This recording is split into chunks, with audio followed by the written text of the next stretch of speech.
উপহাৰ কুপনৰ নামত প্ৰবঞ্চনা কৰিছে একাংশ লোকে। মন্দিৰৰ নাম ব্যৱহাৰ কৰি প্ৰবঞ্চকে লুটিছে লাখ লাখ টকা। কিন্তু মন্দিৰ কমিটি জ্ঞাত নহয় এই খেলৰ বিষয়ে। প্ৰবঞ্চকেইটাৰ বিৰুদ্ধে গোচৰ দিব মন্দিৰ কমিটিয়ে। দবকাৰ জাবৰাখোৱা বাৰোৱাৰী মন্দিৰৰ নাম ব্যৱহাৰ কৰি প্ৰবঞ্চকে লাখ লাখ টকা লুটিছে বুলি কয় কমিটিৰ লোকে। আৰক্ষীক প্ৰবঞ্চকেইটাৰ বিৰুদ্ধে কঠোৰ ব্যৱস্থা ল'বলৈ দাবী জনাইছে কমিটিৰ লোকে। যদি কমিটিৰ কোনো লোক জড়িত থাকে সেইজনকো আৰক্ষীয়ে বিহিত ব্যৱস্থা ল'বলৈ দাবী জনাইছে। নিউজ ডেস্ক ৰিপৰ্ট খবৰ খাতা। যিটো বৰ্তমান এই লটাৰী বিষয় লৈ এটা চৰ্চা চলি আছে, মানে অবৈধ চৰ্চা এটা চলি আছে।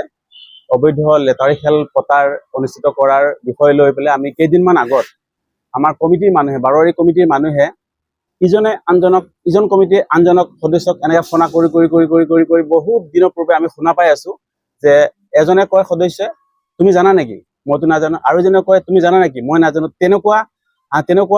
তেনেকুৱাৰ আলোচনা কৰিয়ে আমাৰ সময়বিলাক অতিক্ৰম কৰি আমি থানাত অৱগত হ'ব পৰা নাই, থানাত এজাহাৰ দিব পৰা নাই। গতিকে যিহেতুকে মই বাৰোৱাৰী মন্দিৰ কমিটিৰ উপদেষ্টা তথা আৰু গাঁও প্ৰধান, সেই হিচাপে মই অৱগত কৰিব বিচাৰিছো যে আমাৰ এই মন্দিৰৰ নামত তেওঁলোকে যে এখন লটাৰী খেল, বৃহৎ লটাৰী খেল, লক্ষাধিক বা কোটিৰো অধিক এই খেলখন অনুষ্ঠিত কৰিব বিচাৰিছে যে আমাৰ কমিটি মানুহ কোনো জড়িত নাই।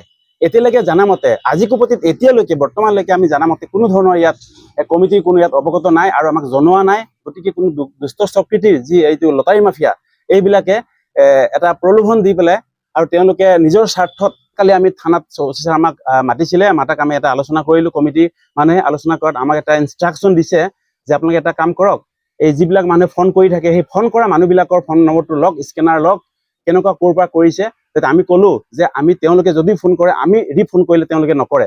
গতিকে নকৰক, কোনো কথা নাই। আজিকালি হ'ল মিডিয়াৰ যুগ, নেটৰ যুগ, আমি ধৰিবলৈ সময় নালাগিব। গম পাইছো মানে আমাৰ যিহেতুকে সদস্যই মানে এনেকুৱা ফোনত আহিছে যে স্কেনাৰ পৰ্যন্ত বিচাৰিছে। সেই সূত্ৰে আমি জানিব পাৰিছো যে তেওঁলোকে যদিও পৰিচয় নিদিয়ে, আমি স্কেনাৰ যোগেদি, নম্বৰৰ যোগেদি জানিব পাৰিছো। যুৱক কেইজন এনেই কিন্তু ক'ৰ কৈছিলে তেওঁলোকে, আমাক ৰাজু ক'ত গ'ল? কামপুৰ চাইডৰ বুলি কৈছে।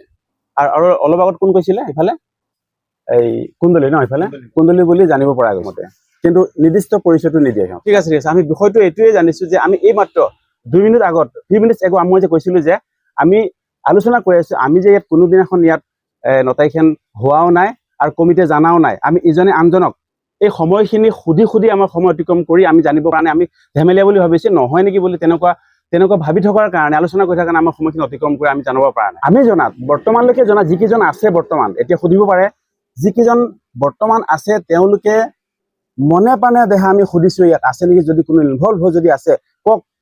যদি আমি সদস্য ভিতৰত হয় তথাপি আমি ইয়াত অৱগত কৰামগৈ, তেওঁক এজাহাৰ দিম। কিয় তেনেকুৱা এজন সমিতিৰ ভিতৰত ইমান নিৰ্লজ্জ কাম কিয় কৰিব, বা ইমান বদনামজনক কাম কিয় কমিটি এখনে কিয় দুৰ্নাম কৰিব, মন্দিৰৰ নামত এখন দুৰ্নাম আনিব কি? আমি জড়িত নাই বুলি জানো, আমি জড়িত নাই। আমি যোৱাকালি গোটেই সদস্যবৃন্দে গৈ পেলাই থানা অচি ছাৰৰ সৈতে আমি কথা পাতিম। এইটোৱে জনাম যে যিকেইজনে জড়িত হৈ আছে তেওঁলোকৰ আইনী ব্যৱস্থা, মোবাইলৰ নম্বৰ লৈ তেওঁলোক আইনী ব্যৱস্থাৰে বিহিত ব্যৱস্থা কৰি তেওঁলোকক এই দুষ্টামি কৰাৰ পৰা, মানুহক বেয়া পথে বিচলিত কৰাৰ পৰা এই তেওঁলোকক মানে আমি বিচাৰিছো তেওঁলোকক বন্ধ কৰাৰ কাৰণে।